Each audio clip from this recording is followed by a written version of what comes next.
Hey, what's up, guys? Hades here. So, today I wanted to talk about Attack Immortals. I'm currently building Poseidon, one of my favorites. I have a maxed out Alex, I love Alex, and I was like, I think Attack Immortals are my favorite, and I kind of want to make a tier list today. There's so many Attack Immortals. There's approximately two in each team. We're in an attack meta carry. The best teams run an attacker. A lot of the top players are running with a main attacker and a bunch of support. So I really wanted to dive in. Everyone's using some of them, and I want to talk about it. So here we go. I made a tier list right here, and I color coded them. So we have Chaos, Thunder, Earth, Fire, Holy, Water, Shadow, and Wind. And you can see there's two of everything except Thunder, Fire, and Water. I'll have a third. And I would predict each of these getting one in the future based on just a few factors. One, there's Shieldmen, Cavalry, and Spearmen, and a lot of them are missing one or the other. Now, I will be doing a tank one in the future, and some like Earth have 3 tanks, right? There's YSS Charles and the new one. But today is all about attack. Who is the biggest carry? And we need to set our parameters. S tier, best of the best. I'm going to be pretty much taking who can actually carry, and I am taking money / value into small consideration, not a huge consideration, but small consideration. A tier is going to be very strong, super viable. B has potential, but really isn't quite there. C tier is just struggles to be good, and D tier is basically useless. Now, we're gonna start off with Chaos, and we're just gonna work our way down. And in easy S tier, it's Poseidon. He easily does the most damage. He is the strongest carry.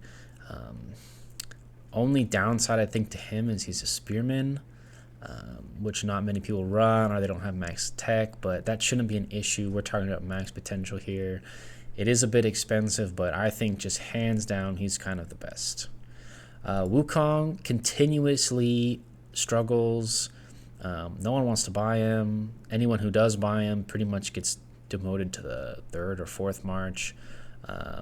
I think he struggles to be useful. I put him C tier. He's not worth the effort. He's not worth the money. He doesn't go in any main rosters. He's never been meta. He needs a buff, and he belongs in the C tier.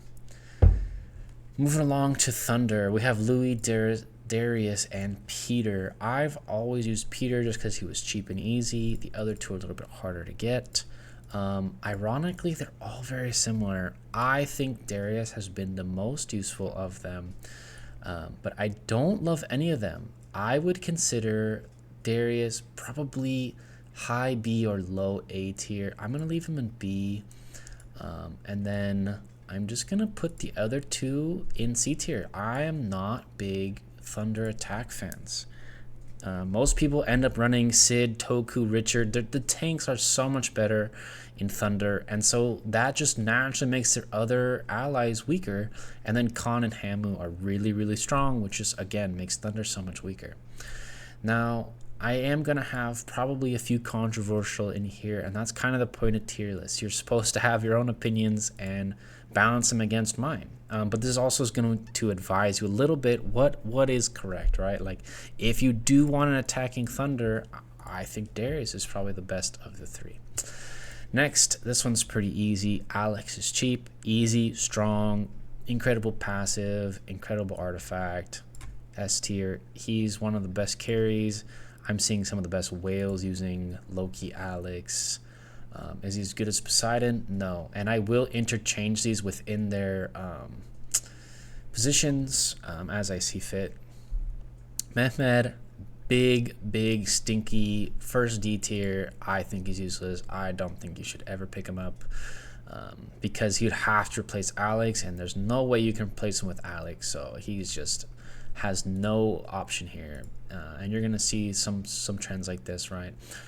When one's really good, the other one's usually just not very good.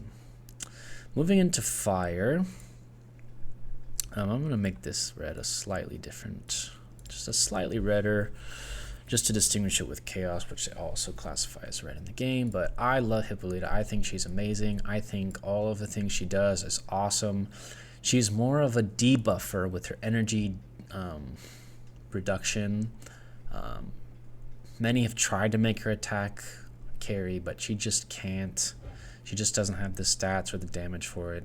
But she's very good, and I like her a lot. Yeah, William for me is just slightly below Hippolyta. Definitely an option. It's interesting. I prefer Trajan instead of William in many cases. You could make the argument that William fits better, but you know, fire is very dynamic, and the things that Hippa provides, I find much more valuable than William.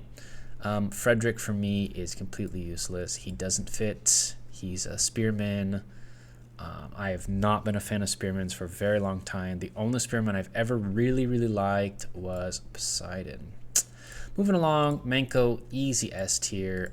He is better than Alex. I will be switching them and then just fixing the boxes. Yeah, Manko, easily the best behind Poseidon and above Alex, but he is quite expensive for most people along the way, but now he's quite a bit cheaper with Stellar, and even a free to loaded play with lots of gems can pick him up, so he's actually really cheap now. So yeah, he's easily S tier, one of the best carries in the game. Kubel, I'm a fan of Kubel. Not as good as Manko. He's a little bit more utility, getting the extra damage with his ultimate. He's a cavalry instead of a shieldman. Most shieldmen are not big attackers, which is interesting because we have a spearman, shieldman, and cav. I like Kublai Khan. He's very good. He fits in the teams he's in. So yeah, A tier for him. Ramses used to be nice. He's fallen off. He doesn't fit. Another spearman in the D tier, completely useless. I would never use him, even if I was a water player. Harold is a much better option, and so is Attila. I think Attila's better. Probably A tier. He's probably going to drop down on this tier, but he's very good. I like Attila. I like what he does. I like the silence. Silence is very strong. Harold just doesn't fit into water. I'm going to put him into C. He just doesn't quite do enough. He doesn't synergize with the Merlin, who's very strong. I'm going to put him in the C tier. Moving along, I'm going to leave Shadow for last, actually. Hannibal, A tier, easily. I don't like Hannibal as much as Alex. He's not nearly as flexible. Alex can go into almost anything and be good. Hannibal has to be paired with Kin, or is not nearly as good, but he's a hybrid user. He's in a bunch of main teams. Very strong hero, but not quite the potential of the top 3. Saladin, for me, is complete garbage. Yet again, you're going to see a trend here with the Spearmans at the bottom. He just doesn't fit. No one runs wind. It's too hard to run wind. He does have some potential. I could easily put him C just because I don't have a whole lot of data for him. But personally, I've experimented with him here and there. I just cannot find value with him. I'm going to put him in useless tier. Siegfried and Tutankhamun. Most people have Siegfried because he was first. I actually am not a fan of Siegfried. I think Bjorn plus Teuton is way better, which means Siegfried doesn't really have a place. And this is going to be probably my shock of the draft, but Tutankhamun is S tier. He's been proving in Arena to be fantastic. He puts out tons of damage. I actually want to spotlight him in his own video. But I think he has the potential to be just like Alex and Manko, maybe even flexed into other teams. But yeah, here's my list. It's a little lopsided. Usually A or B or C tier has the most, but you know, it is what it is. It's actually quite balanced. There's a nice range of attackers up top, and then you got red, blue, and green here, and you know, there's a lot of really great options at the top, and you guys need to decide what you are going to be using in your first, second, third teams in the future. And how are you going to implement Poseidon, Mako, or Teuton? If you're a spender and you're not utilizing one of these three, you're going to need to think about it, because they're not that hard to get. Tutankhamun and Mako can be picked up in Stellar, and they're very useful. I don't really do a ton of fighting in open arena right now. I like to just click my free stuff, but you can see Tutankhamun here really popping off. I only have, you know, 1 damage skill on him, right? And boom, 28 million. So, you know, we're in an attack carry meta. We're in a defensive meta. Guard is a thing.